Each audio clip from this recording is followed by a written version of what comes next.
Será que já paramos para pensar como se manifesta a fé quando tudo ao nosso redor desmorona? O livro de Daniel nos oferece exatamente essa resposta. Ele conta a história de um jovem arrancado de sua terra natal, pressionado por um império poderoso, mas que permanece firme em sua devoção ao Deus de Israel. Acompanhamos Daniel desde Jerusalém até a Babilônia, atravessando as mudanças de reis e reinos. Cada passo é fundamentado nas Escrituras, pois é nelas que encontramos o verdadeiro peso da mensagem. Enquanto percorremos essa narrativa, mantemos em mente as palavras de Miqueias 6:8, agir com justiça, amar a misericórdia e caminhar humildemente com Deus. A jornada de Daniel começa em um momento sombrio e doloroso para Judá. Nos capítulos 1 e 2 do livro, lemos que, no terceiro ano do reinado de Jeoaquim, rei de Judá, Nabucodonosor, rei da Babilônia, sitiou Jerusalém. O texto deixa claro: foi o próprio Senhor quem entregou Jeoaquim nas mãos do inimigo, permitindo a queda da cidade. Tesouros foram saqueados, objetos sagrados levados para templos pagãos, e jovens da realeza e da nobreza foram arrastados como prisioneiros.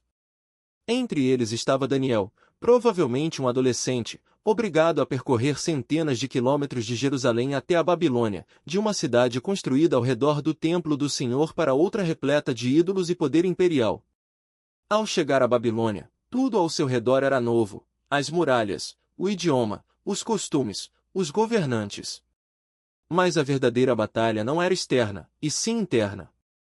Nabucodonosor ordenou que Aspenaz, seu oficial-chefe, selecionasse alguns jovens israelitas, rapazes sem defeitos físicos, de boa aparência, inteligentes, com facilidade para aprender e bem instruídos. Eles seriam submetidos a um treinamento de 3 anos para dominar a língua e a literatura babilônicas. Receberiam comida e vinho diretamente da mesa do rei e até novos nomes, ligados aos deuses da Babilônia. Era uma estratégia calculada: mudar sua língua para que pensassem nos termos do império, alterar sua alimentação para que dependessem dos recursos do rei, trocar seus nomes para que absorvessem uma nova identidade. Com o tempo, tudo isso redefiniria quem eles eram. No entanto, em meio a essa pressão gradual, o capítulo 1, versículo 8, nos apresenta um momento decisivo e silencioso.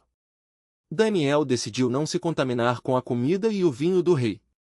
Com respeito, pediu permissão para não consumir aqueles alimentos e propôs um teste de 10 dias. Ele e seus amigos comeriam apenas legumes e beberiam água. Ao final desse período, estavam mais saudáveis e bem nutridos do que os outros jovens. Essa é uma história de fidelidade. Daniel traçou um limite onde podia obedecer a Deus com integridade. E Deus honrou essa escolha, concedendo-lhes conhecimento e sabedoria em todas as áreas do aprendizado, além de dar a Daniel a capacidade de interpretar visões e sonhos. Quando finalmente se apresentaram ao rei, foram considerados 10 vezes superiores a todos os magos e encantadores do reino. Para muitos cristãos afrodescendentes, essa passagem ressoa profundamente. Viver em sistemas que não foram feitos para você, aprender a se comunicar em códigos e linguagens estranhas, navegar em instituições que constantemente testam sua fé e identidade, tudo isso é uma realidade próxima. Daniel nos lembra que a fidelidade muitas vezes começa nas pequenas decisões, nas escolhas invisíveis sobre o que aceitaremos ou rejeitaremos, muito antes de qualquer milagre público ou provação como a cova dos leões. No segundo ano do reinado de Nabucodonosor, o império foi abalado por um sonho. O capítulo 2, versículo 1, relata que o rei teve visões que o perturbaram a ponto de perder o sono. Ele sabia que aquilo tinha significado, mas não conseguia decifrá-lo. Então, convocou seus magos, encantadores, feiticeiros e astrólogos e fez um pedido impossível: eles deveriam não apenas interpretar o sonho, mas também revelar seu conteúdo. Quando hesitaram, o rei aumentou a pressão. Se falhassem, seriam despedaçados, e suas casas, reduzidas a escombros. Era o poder absoluto misturado a uma profunda insegurança. Os sábios da corte responderam com sinceridade: não havia ninguém na terra capaz de atender ao pedido do rei. Seus deuses não podiam oferecer o que Nabucodonosor exigia. Em sua fúria, o rei ordenou a execução de todos os sábios da Babilônia, e essa sentença incluía Daniel e seus amigos. Diante dessa crise, Daniel não reagiu com desespero ou raiva. O versículo 14 do capítulo 2 nos mostra que ele respondeu com sabedoria e prudência. Falou com Arioque, o comandante encarregado das execuções, e pediu tempo para buscar a interpretação junto a Deus. Em seguida, voltou para casa, reuniu Ananias, Misael e Azarias, e juntos fizeram a única coisa que a Babilônia não podia controlar: oraram. Naquela noite, Deus respondeu. O mistério foi revelado a Daniel em uma visão. Antes de correr de volta ao palácio ou falar com o rei, Daniel parou para adorar. Bendisse o nome de Deus, dizendo: Bendito seja o nome de Deus para todo sempre, pois dele são a sabedoria e o poder. Ele revela coisas profundas e ocultas. Quando se apresentou diante de Nabucodonosor, deixou claro: nenhum sábio poderia explicar o mistério que o rei buscava, mas existe um Deus nos céus que revela segredos. Daniel recusou-se a tomar o crédito para si e apontou além de seu dom, direto para o doador. Então, descreveu o sonho. O rei havia visto uma grande estátua, a cabeça de ouro, o peito e os braços de prata, o ventre e as coxas de bronze, as pernas de ferro e os pés parcialmente de ferro e parcialmente de barro. Enquanto observava, uma pedra, cortada sem auxílio de mãos humanas, atingiu a estátua nos pés, despedaçando-a. Toda a imagem se desfez em pó, levada pelo vento. Mas a pedra cresceu até se tornar uma grande montanha, enchendo toda a terra. Daniel explicou que a Babilônia era a cabeça de ouro. Outros reinos surgiriam depois, cada um com suas forças e fraquezas. No entanto, todos seriam temporários. Nos dias daqueles reis, o Deus dos céus estabeleceria um reino que jamais seria destruído, um reino que não seria entregue a outro povo. Nabucodonosor, o homem mais poderoso do mundo conhecido, prostrou-se diante de um jovem exilado e confessou: Certamente o vosso Deus é o Deus dos deuses, o Senhor dos reis e o revelador de mistérios.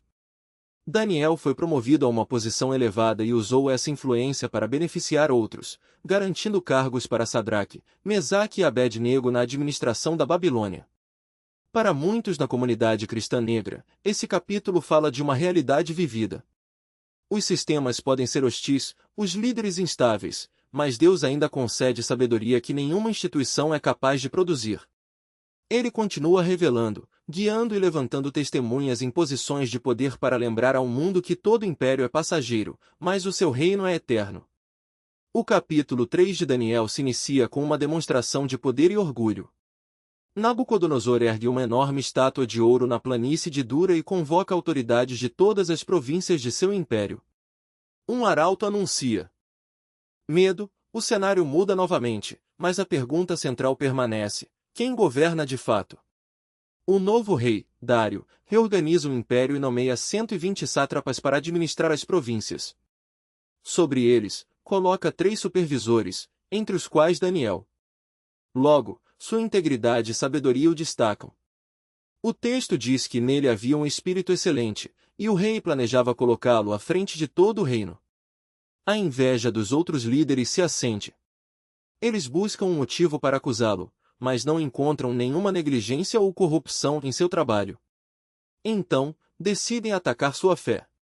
Sabendo que Daniel orava 3 vezes ao dia voltado para Jerusalém, eles convencem o rei a assinar um decreto: por 30 dias, ninguém poderia fazer petições a nenhum deus ou homem, exceto ao próprio Dário. Quem desobedecesse seria lançado na cova dos leões. O rei, talvez lisonjeado pela ideia de ser adorado como divindade, assina sem perceber a armadilha. Daniel, porém, não muda sua rotina.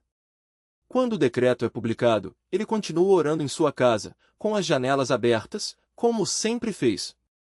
Seus inimigos o denunciam, e Dário, ao perceber que foi enganado, tenta salvá-lo, mas a lei dos medos e persas era irrevogável. O rei, então, pronuncia uma das frases mais dolorosas da Bíblia: o teu Deus, a quem tu continuamente serves, que ele te livre. Daniel é lançado na cova, e uma pedra é colocada sobre a entrada. Dário passa a noite em jejum, sem música, sem sono. Ao amanhecer, corre até a cova e chama: Daniel, servo do Deus vivo, o teu Deus, a quem tu continuamente serves, pode livrar-te dos leões. A resposta vem clara: ó rei, vive para sempre. O meu Deus enviou o seu anjo e fechou a boca dos leões, para que não me fizessem dano, porque foi achada em minha inocência diante dele, e também diante de ti, ó rei, não tenho cometido delito algum. Daniel é retirado ileso, e seus acusadores, junto com suas famílias, são lançados no mesmo lugar. A justiça de Deus não é apenas retributiva, mas também restauradora. O mesmo rei que o condenou agora decreta que todos devem temer e reverenciar o Deus de Daniel. A história não termina com um final feliz e simplista. Dário reconhece o poder do Deus de Israel, mas o Império Persa continua. A opressão não desaparece, apenas muda de forma. O que permanece é o testemunho, em meio a sistemas que exigem lealdade absoluta, há aqueles que se recusam a dobrar os joelhos. Para comunidades que conhecem o peso de viver sob leis injustas, desde os decretos que sustentaram a escravidão até as políticas que perpetuam desigualdades, a história de Daniel na cova dos leões é um lembrete. A fidelidade não depende da ausência de perigo, mas da presença de Deus no perigo. Os leões rugem, mas suas bocas podem ser fechadas. A pedra pode ser selada, mas o anjo ainda desce. O livro de Daniel avança para visões apocalípticas, onde impérios se erguem e caem como feras que devoram e são devoradas. Mas mesmo nessas imagens assustadoras, há uma promessa: o Deus do céu levantará um reino que não será jamais destruído. Não é um reino construído por mãos humanas, mas um que esmiuçará e consumirá todos esses reinos, e será estabelecido para sempre. A esperança não está na força dos impérios, mas na fragilidade dos fiéis que, como Daniel, Shadraque, Michaque e Abednego, escolhem obedecer a um rei maior. Em um mundo onde o poder se mede pelo tamanho das estátuas de ouro, pelo número de leões na cova ou pela extensão dos decretos, o livro de Daniel insiste: o verdadeiro poder é aquele que se revela na fornalha, na cova, na escrita na parede. E esse poder não pertence aos reis da terra, mas ao Deus que reina sobre todos eles. Mostra algo, é que a fidelidade não é uma estratégia para escapar das provações, mas uma postura que as enfrenta de frente.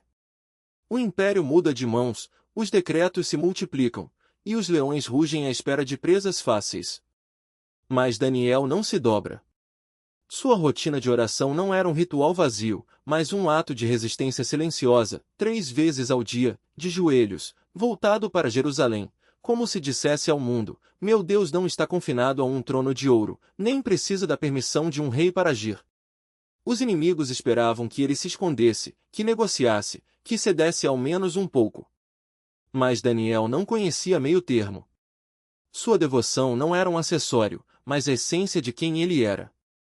O rei Dário, apanhado em sua própria armadilha, descobre tarde demais que as leis dos medos e persas eram mais inflexíveis do que sua própria consciência.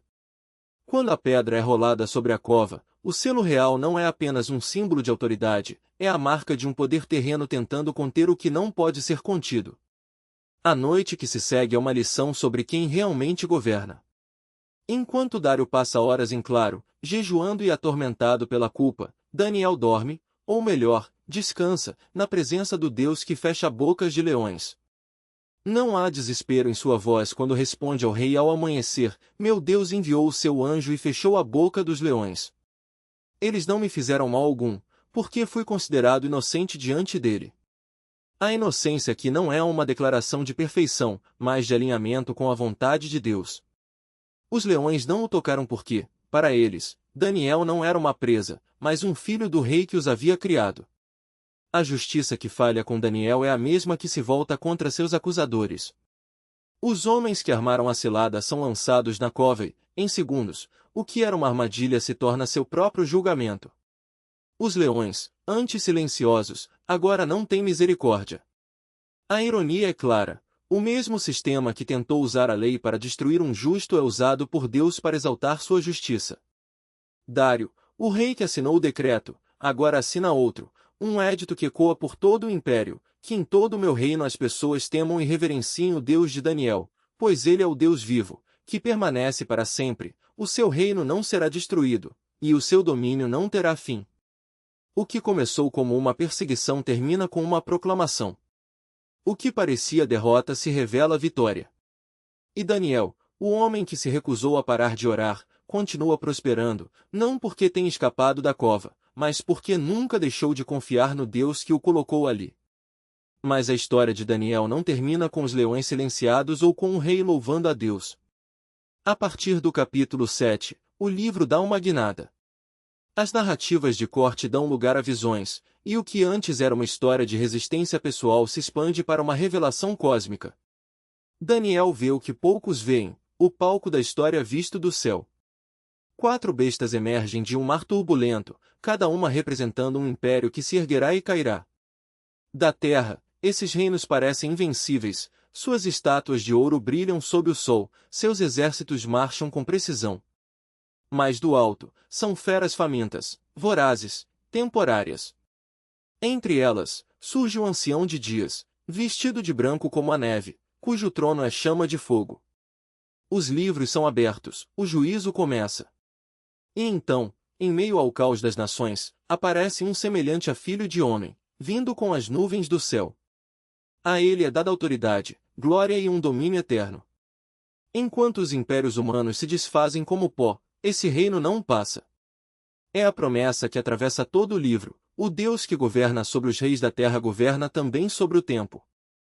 As visões se sucedem, cada uma mais intensa que a anterior.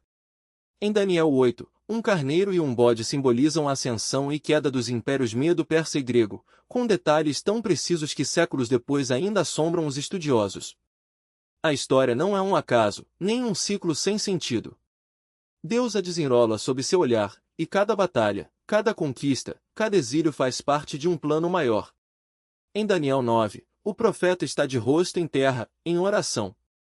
Ele lê Jeremias, entende que o tempo do exílio está chegando ao fim, e responde com confissão. Não tenta justificar o pecado de seu povo, nem minimizar sua rebeldia. Em vez disso, apela para o caráter de Deus: Senhor, Tu és grande e digno de ser temido. Tu és misericordioso e perdoas, mesmo quando não merecemos. A resposta vem na forma de 70 semanas, um cronograma divino de juízo, restauração e esperança messiânica. Daniel não recebe todas as respostas, mas o suficiente para saber que Deus não abandonou seu povo. Os últimos capítulos mergulham ainda mais fundo na revelação. Daniel vê o conflito espiritual por trás dos eventos terrenos, a luta entre principados e potestades, a perseguição aos santos e, por fim, a libertação. Em Daniel 12, a visão atinge seu clímax: haverá um tempo de angústia como nunca houve desde que houve nação até então. Mas a promessa é clara: todos aqueles cujos nomes estiverem escritos no livro serão libertos.